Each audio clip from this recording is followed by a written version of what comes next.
Straight forward question आते हैं इसमें से, ठीक है।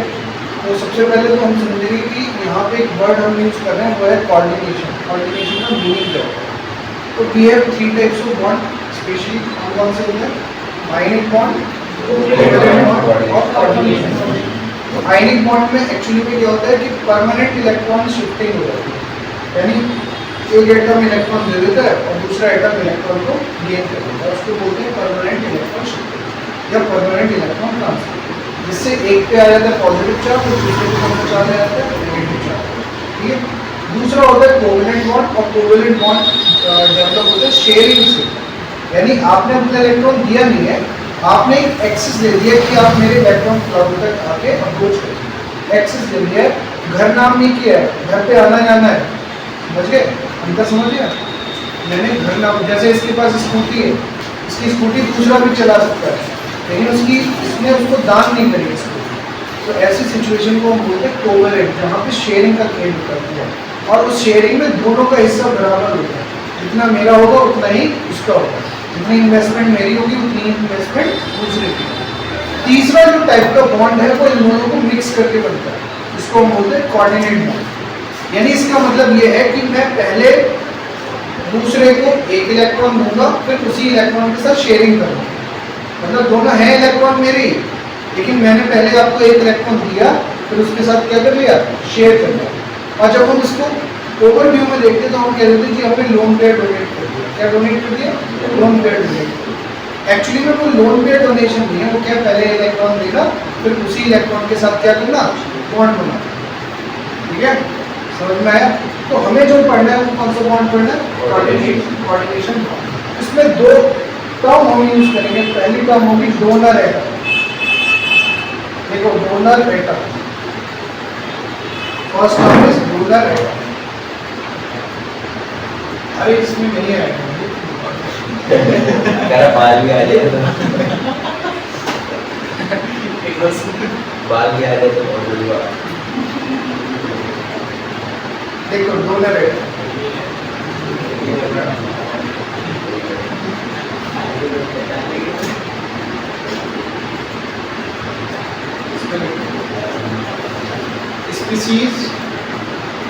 स्पीसीज का मीनिंग ये होता है या तो ये न्यूट्रल होगा या पॉजिटिव होगा या नेगेटिव होगा। स्पीसीज तीनों वर्ड्स के लिए यूज होता है कॉमन, ठीक है?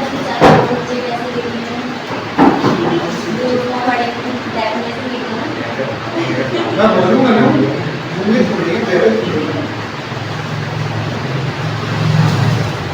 Species which can donate, sorry, donor atom, which can donate lone pair of electrons, lone pair of electrons, and have complete octet,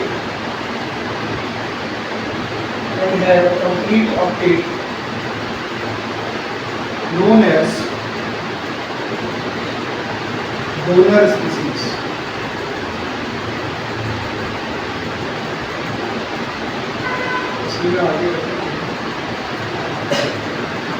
They are generally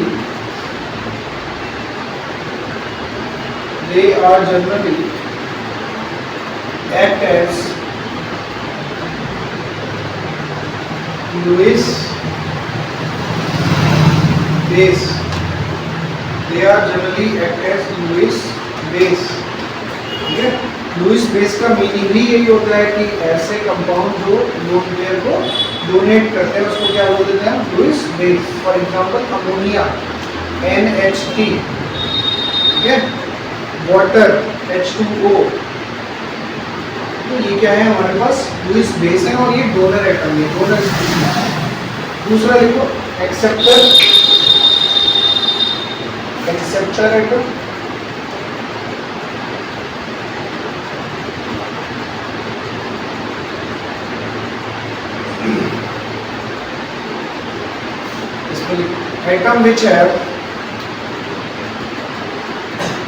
atom which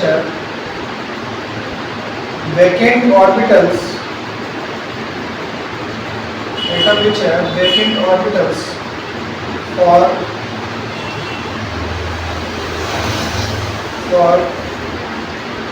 unpaired of electrons, sorry, for lone pair of electrons,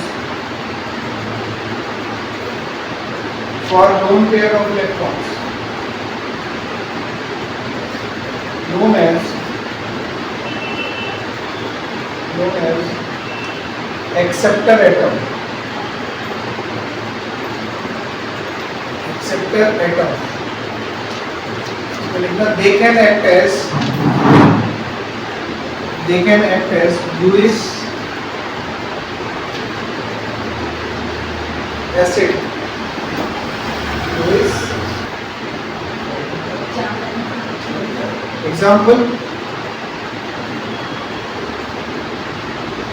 iron Fe.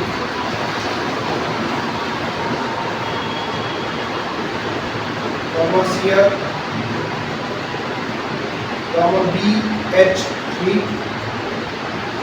BH3 AlCl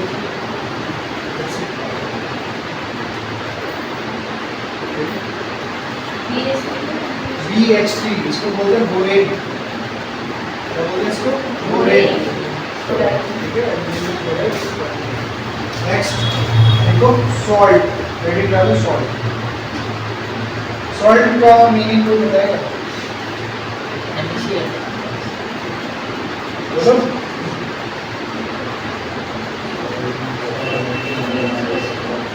salt product of acid and base. ये तो हम जानते हैं ना, product of acid and base.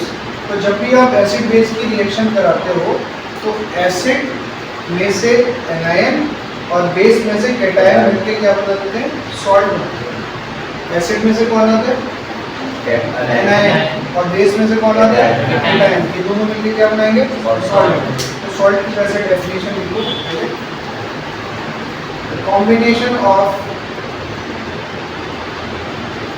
anion and cation, combination of anion and cation except H plus and OH negative, except EHCE, except H plus and OH negative is known as salt. अब हम salt को classify कर रहे हैं, but ये classification हम pH के basis पे नहीं कर रहे, हम नेचर के बेसिस पे, नंबर के बेसिस पे क्लासिफाई कर रहे हैं कि कितने आपके कैटायन होंगे और कितने आपके एनायन होंगे. इसके बेसिस पे हम क्या क्लासिफाई करने की बात करें? सॉल्ट को क्लासिफाई करते हैं. तो सॉल्ट को अगर हम जनरली क्लासिफाई करेंगे तो हम 3 पार्ट में क्लासिफाई करेंगे. पहला हो गया सिंपल सॉल्ट, दूसरा हो गया डबल सॉल्ट और थर्ड हो गया हमारे पास कॉम्प्लेक्स सॉल्ट. ठीक है. सिंपल सॉल्ट, डबल सॉल्ट और कॉम्प्लेक्स सॉल्ट. सिंपल सॉल्ट का जो मीनिंग है उसका मतलब ये है कि जो आपका सॉल्ट है उसके अंदर एक ही कैटायन होगा और एक ही एनायन होगा. तो it contains one cation and one anion. ठीक है. इसके अंदर एक ही कैटायन होगा और एक ही एनायन होगा. फॉर एग्जांपल अगर मैं एक ही कैटायन का मतलब ये एक ही टाइप का, वन टाइप, जैसे कभी आपको लगे कि MgCl2 में तो 2 एनायन है बट टाइप ऑफ एनायन तो सेम है ना. तो यहाँ पे जैसे एग्जांपल की बात करें ACl MgCl2, तो MgCl2 में एक Mg और एक ही क्लोरीन है. एक क्लोरीन है, नंबर ऑफ क्लोरीन 2 है, बट एनायन की कैटेगरी तो एक ही है. Cl तो एक ही टाइप का, दोनों का दोनों. तो ये ओके. आपके कौन से हो गए? इसको बोलते हैं सिंपल सॉल्ट. क्या बोलते हैं इसको? Simple salt. डबल सॉल्ट में क्या होगा? तो mixture of simple salt and get qualitative test by ion. आपने 2 सिंपल सॉल्ट लिए, 3 सिंपल सॉल्ट लिए उनको, क्योंकि ये डबल सॉल्ट है तो यहाँ पे कितने सॉल्ट का मिक्सचर हो जाएगा, mixture of 2 simple salt, 2 simple salt का मिक्सचर है।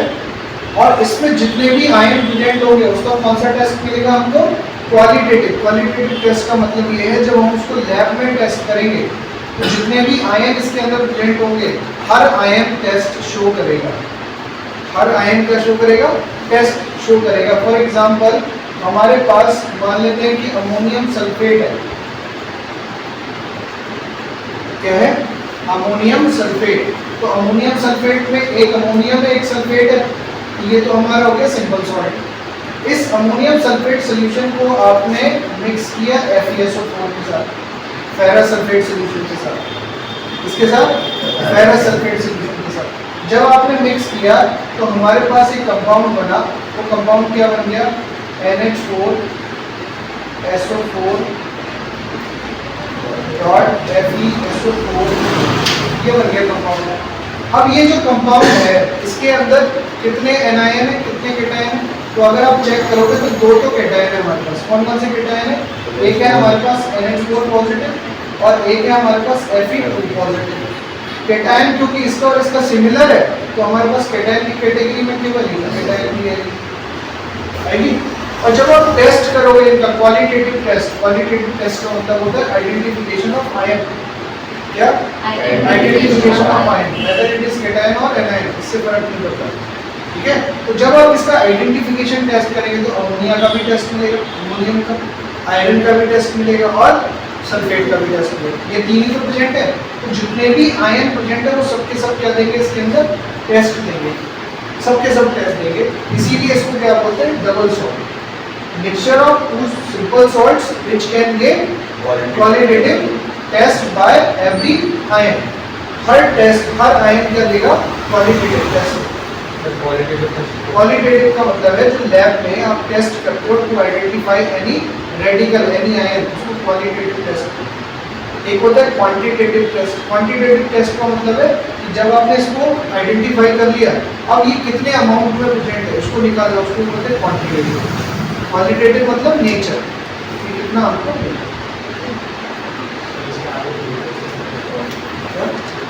Simple salt.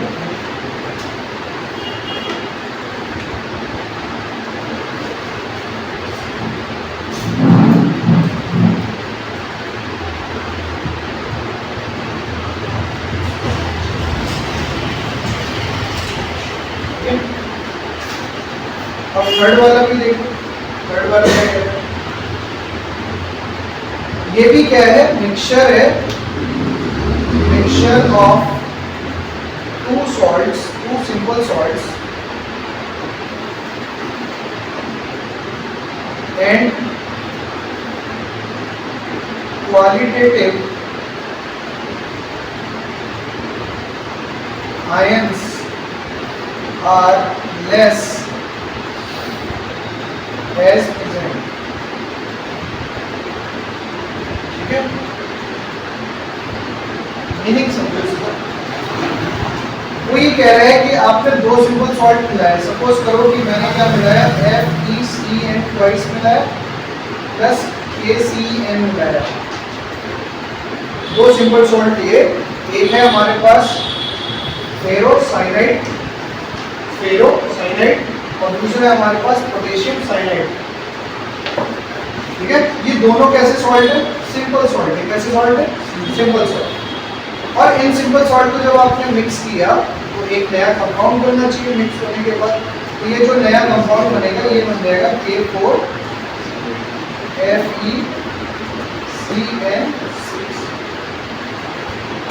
ठीक है।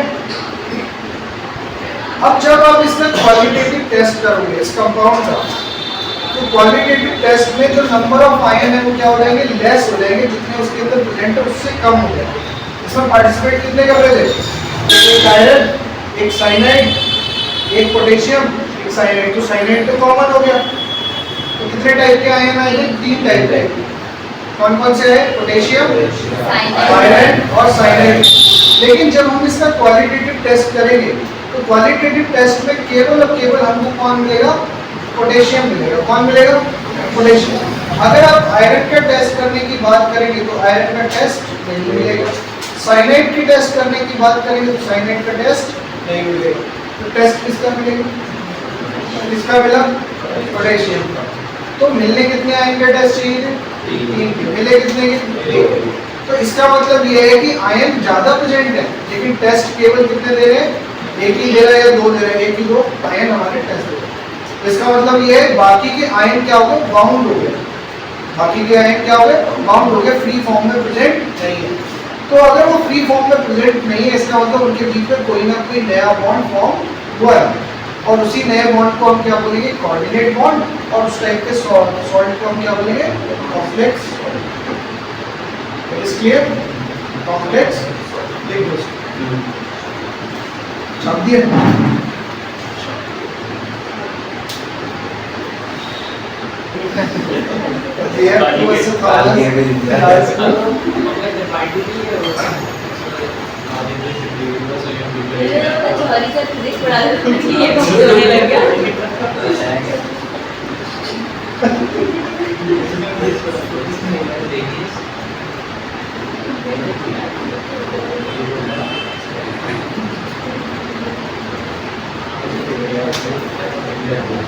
Next is representation of complex.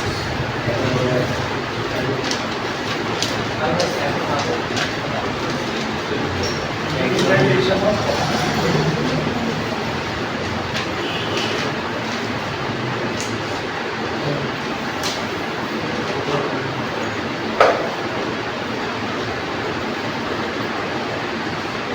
अगर मेरे को कॉम्प्लेक्स का रिप्रेजेंटेशन करना है तो पहले हम एक स्क्वायर ब्रैकेट लगाएंगे। ये स्क्वायर ब्रैकेट बहुत इंपॉर्टेंट है, इसको स्मॉल ब्रैकेट मत लगाना, स्क्वायर ब्रैकेट ही होगा, ठीक है। इसके अंदर एक आएगा मेटल, एक आएगा लिगेंड, और लिगेंड के कुछ नंबर्स होंगे, 4 हो सकता है, 5 हो सकता है, 6 हो सकता है, ये लिगेंड के नंबर्स। ये मेटल है। इस पूरे कॉम्प्लेक्स के ऊपर आइदर पॉजिटिव चार्ज और नेगेटिव चार्ज होगा, या तो पॉजिटिव हो सकता है, नेगेटिव हो सकता है, और जीरो भी हो सकता है। ऐसा नहीं कि जीरो चार्ज नहीं हो सकता, यानी ये न्यूट्रल भी हो सकता है। अगर इस कॉम्प्लेक्स के ऊपर पॉजिटिव चार्ज हुआ तो इसको न्यूट्रलाइज करने के लिए इसके पास होगा कोई एनायन। भाई अगर ये कॉम्प्लेक्स पॉजिटिव है तो इसके साथ कोई ना कोई एनायन होगा, तभी तो कंप्लीट न्यूट्रल कंपाउंड बनेगा। और अगर इस कॉम्प्लेक्स के ऊपर नेगेटिव चार्ज है तो इसको न्यूट्रलाइज करने के लिए कोई होगा कैटायन। ठीक है, समझ में आ गई बात? अब हम इसकी रिप्रेजेंटेशन समझते।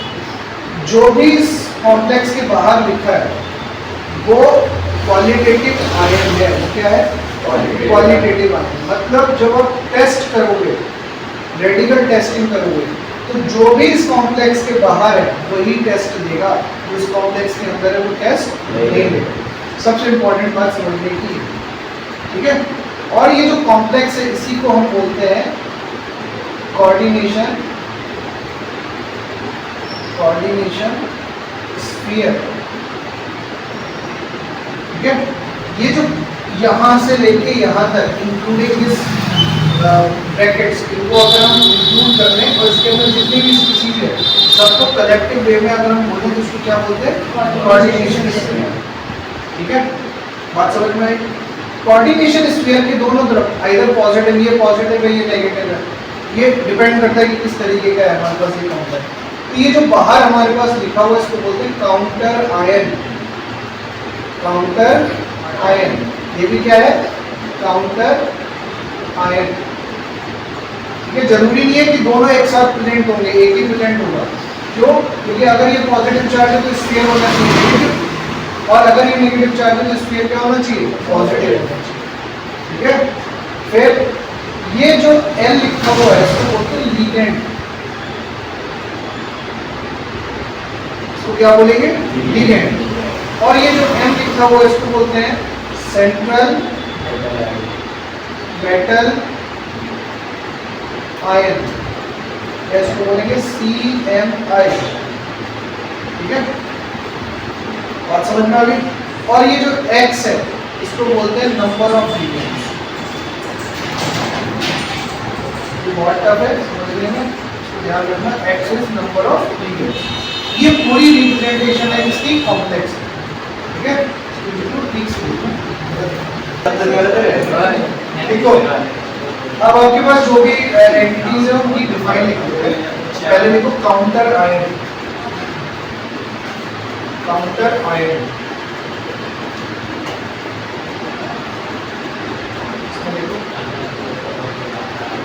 in the complex compound,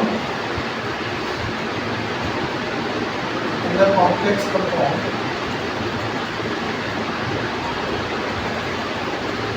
species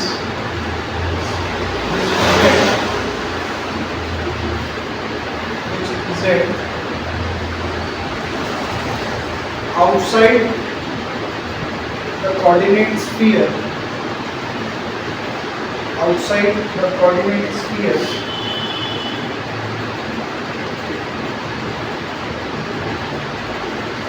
is known as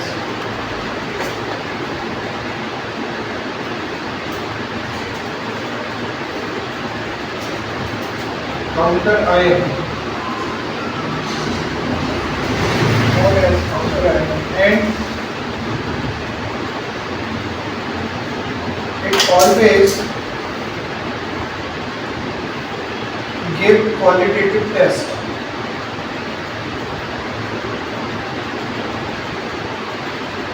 Give qualitative test. ठीक है? Second is the definition. Coordination sphere. Coordination sphere.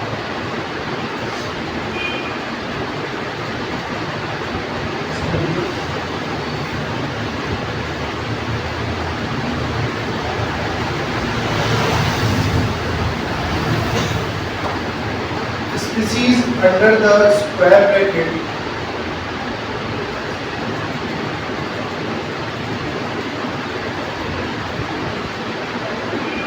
species under the square bracket including brackets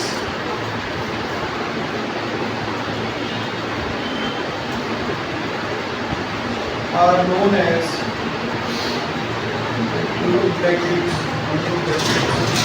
are known as coordination sphere.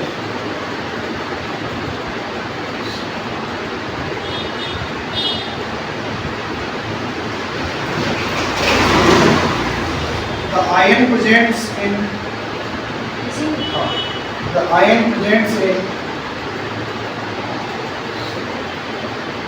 sphere is an arc. Ion present in sphere are bounded and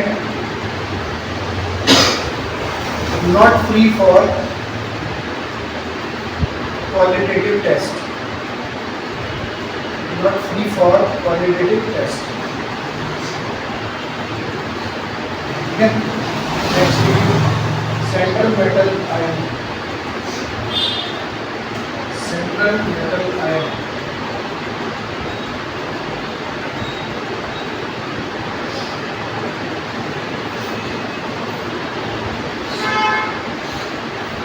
The metal which have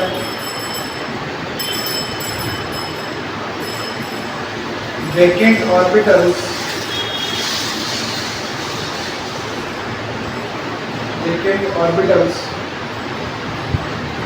and can accept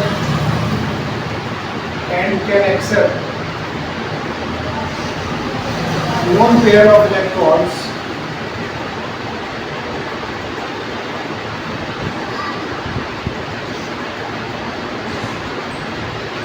or may have positive charge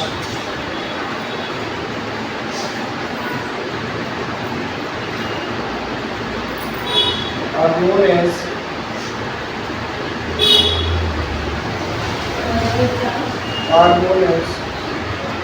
CMI, central metal ion. CMI. Next, ligands.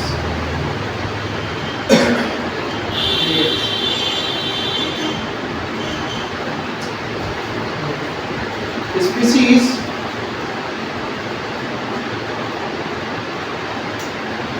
species which can donate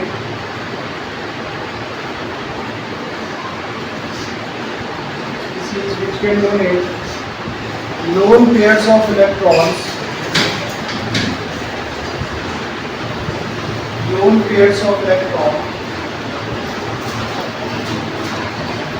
and have complete octet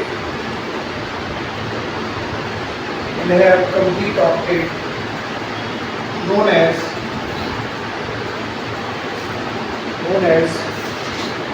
ligands. ठीक है।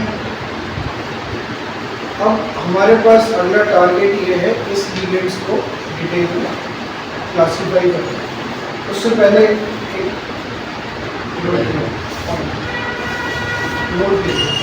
Conditions for CMI, conditions for CMI।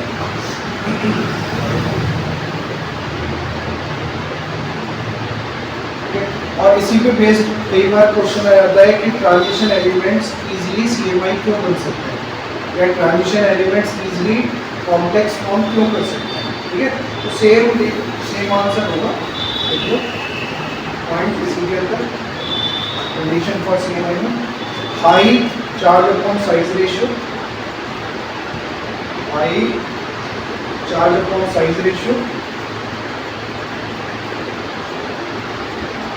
and second point vacant orbitals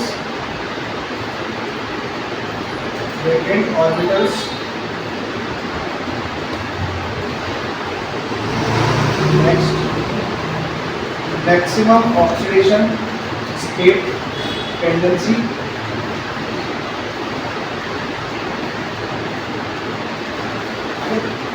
ये CMI की condition है। First condition very important, high charge upon size ratio. कभी आपसे exam में पूछे कि ट्रांजिशन एलिमेंट्स क्यों आराम से कॉम्प्लेक्स बना सकते हैं, बिकॉज ट्रांजिशन एलिमेंट का charge upon size ratio high होता है, दूसरा उनके पास वैकेंट ऑर्बिटल होता है। तो वही मेन कंडीशन है जिसकी वजह से ऐसा। और उनकी अगर ऑक्सीडेशन स्टेट की बात करें तो उनके पास मल्टीपल ऑक्सीडेशन स्टेट्स होते हैं, बहुत ज़्यादा ऑक्सीडेशन स्टेट्स होते हैं। तो तीनों कंडीशन फुलफिल हो जाती है किसके लिए, ट्रांजिशन एलिमेंट्स के लिए। इसीलिए वो क्या बना देते हैं आराम से कॉम्प्लेक्स, और खुद क्या बन जाते हैं CMI। तो कल के लेक्चर में हम डिस्कस करेंगे लिगेंड्स एंड इट्स क्लासेस। आज मेरे को याद दिला देना कि शीट आपको लिगेंड की एक शीट दे दूँगा ताकि आप उसको नोट डाउन कर सकते। ठीक है, तब हम क्या करेंगे लिगेंड्स